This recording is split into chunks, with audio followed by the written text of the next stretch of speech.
जय श्री कृष्ण दोस्तों, मेरा नाम है अतुल और मैं आपको आज बताने जा रहा हूँ ईएसआईसी और mediclaim benefits in a private organisation.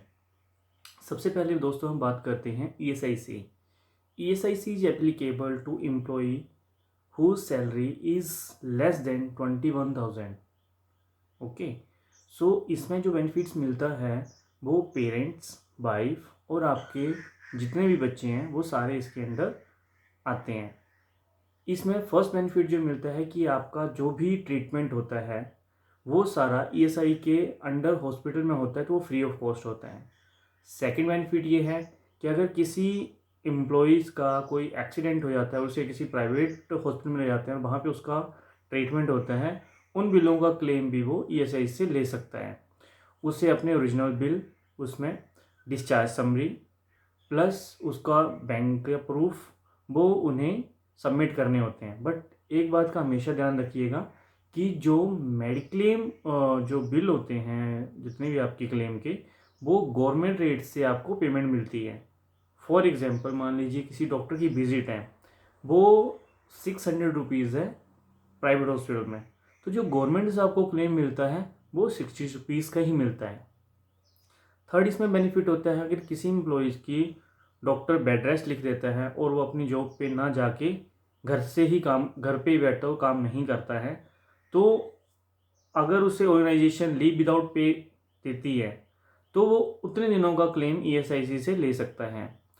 उसकी ग्रोथ सैलरी फॉर एग्जांपल 10,000 है, तो इट मीन्स अगर उसको कोई क्रिटिकल इलनेस है जैसे कैंसर वगैरह है, तो उसे 70% जो है घर बैठे ही उसको सैलरी मिलती है। It means 7,000 per month. अगर कोई छोटी मोटी इलनेस है जैसे फीवर है, उस वजह से उसकी 1 महीने या 2 महीने की सैलरी नहीं आई, तो उसको उसका 50% जो है, 40 to 50% जो है घर बैठे ही उसको मिलता है। तो ईएसआईसी एक गवर्नमेंट ऑर्गेनाइजेशन होती है, आपकी सैलरी का एक छोटा सा कंट्रीब्यूशन होता है जो कट के गवर्नमेंट के पास जाता है और गवर्नमेंट उसके अगेंस्ट में आपको ये फैसिलिटी प्रोवाइड करवाती है। अब इसमें दूसरे एम्प्लॉई हैं कि जिन लोगों की सैलरी 21,001 रुपीज़ से ज़्यादा है या 21,001 रुपीज़ है, उसके लिए ईएसआईसी कोई बेनिफिट नहीं देती है। उसके लिए कंपनी क्या करती है, बाहर से मेडिक्लेम पॉलिसी परचेज कर लेती हैं। There are two types of mediclaim policy, one is GHI, second is GPA. मैं बारी बारी इन दोनों को आपको बेनिफिट करता हूँ। जीपीए जो होता है आपके ग्रुप पर्सनल एक्सीडेंट होता है। नॉर्मली कंपनियां कवरेज एम्प्लॉयज़ के डेजिग्नेशन के हिसाब से ये सबके लिए फ्लैट ले लेती हैं। जैसे नॉर्मली कंपनियां 2 लाख का क्लेम ले लेती हैं। अगर किसी एम्प्लॉय की कोई एक्सीडेंटल डेथ हो जाती है तो उसके जो फैमिली मेम्बर होते हैं उनको 2 लाख रुपये जो है, जिस पार्टी से उन्होंने मेडिक्लेम लिया होता है उस पार्टी की तरफ से एम्प्लॉय के जो डिपेंडेंट है उनको मिलता है। सेकंड बेनिफिट होता है इसका ग्रुप हेल्थ इंश्योरेंस। अगर इसमें नॉर्मली कंपनियां पेरेंट्स को कवर नहीं करती हैं या कुछ कंपनियां पेरेंट्स को भी कवर करती हैं, तो इसमें स्पाउस और फर्स्ट 2 चिल्ड्रन ही नॉर्मली कवर होते हैं। उनका जो इंश्योरेंस होता है कंपनी टू कंपनी वेरी करता है, कुछ 2 लाख का लेती हैं, कुछ 5 लाख का लेती हैं, कुछ 10 लाख का लेती हैं, कुछ से ज़्यादा का लेती है। मैं एग्जांपल लेके चल रहा हूँ 2 लाख का। तो जो 2 लाख होते हैं वो पूरे जितने भी आपके फैमिली मेम्बर है, हस्बैंड वाइफ स्पाउस, जो हस्बैंड वाइफ और फर्स्ट 2 चिल्ड्रन है, वो सारे के सारे से 2 लाख के अंदर ही कवर होते हैं। फॉर एग्जाम्पल कि मान लीजिए हस्बैंड एडमिट हो जाता है हॉस्पिटल में और उसको 1 लाख रुपया बिल आता है, तो बचा हुआ 1 लाख जो है वो बाकी दूसरे फैमिली मेम्बर या हस्बैंड इन फ्यूचर 1 साल के अंदर यूज़ कर सकते हैं। तो ये जो पैनल पे हॉस्पिटल होते हैं उन्हीं में जाके ये कैशलेस फैसिलिटी अवेलेबल होती है।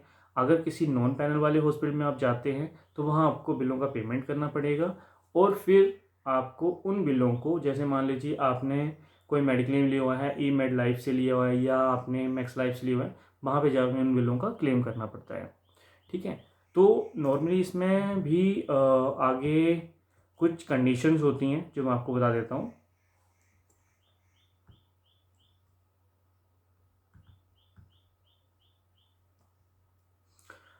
इसमें 10% कुछ कंपनी ये करती हैं, 10% को पेमेंट लगा देती हैं कि आपका मान लीजिए नॉर्मली बिल जो है 50,000 आया तो 5,000 रुपये जो आपको पेमेंट करना पड़ेगा, बाकी 45,000 जो है वहाँ से आपको क्लेम आ जाता है। ठीक है, या आपको उतने बिलों का रिम्बर्समेंट मिल जाता है।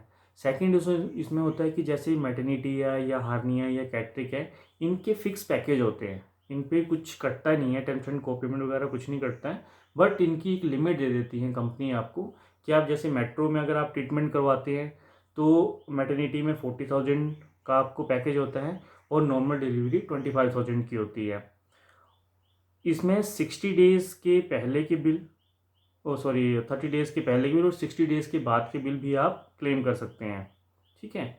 बट जो हमारे फिक्स पैकेज होते हैं उसमें पहले और बाद के बिल आप क्लेम नहीं कर पाओगे, वो आपका एक तरह से पैकेज का ही पार्ट होते हैं, ठीक है। 24 आवर्स हॉस्पिटलाइजेशन कंपलसरी होता है और मिनिमम हॉस्पिटल जो है वो 15 बेडेड तक होना चाहिए, तभी आप इनका क्लेम कर सकते हैं, ठीक है। इसमें रूम रेंट जो होता है 2% होता है सम एश्योर्ड का। इट मीन्स अगर आपकी जो मेडिक्लेम पॉलिसी है वो 2 लाख की है तो आप 4,000 तक का रूम ले सकते हैं, और अगर किसी पेशेंट को आईसीयू में शिफ्ट करते हैं वो 8,000 तक का क्लेम ले सकते हैं। बट सम टाइम क्या होते हैं कि एम्प्लॉई अपने पेशेंट के लिए या जो भी एडमिट हैं उनके लिए हायर रूम रेंट का अलॉट करवा लेते हैं। बट इस बात का हमेशा ध्यान रखना, अगर आप मान लीजिए जनरल से सेमी का अलॉट करवाते हैं तो जो बीच का डिफरेंस होता है वो आपको पेमेंट करना पड़ता है, और पूरे का पैकेज जो होता है आपका वो भी सारा उसके अकॉर्डिंग ही चेंज हो जाता है। तो आई होप दोस्तों कि मैंने आपको मेडिक्लेम और ईएसआईसी में दोनों का बेनिफिट अच्छी तरह समझा दिया है।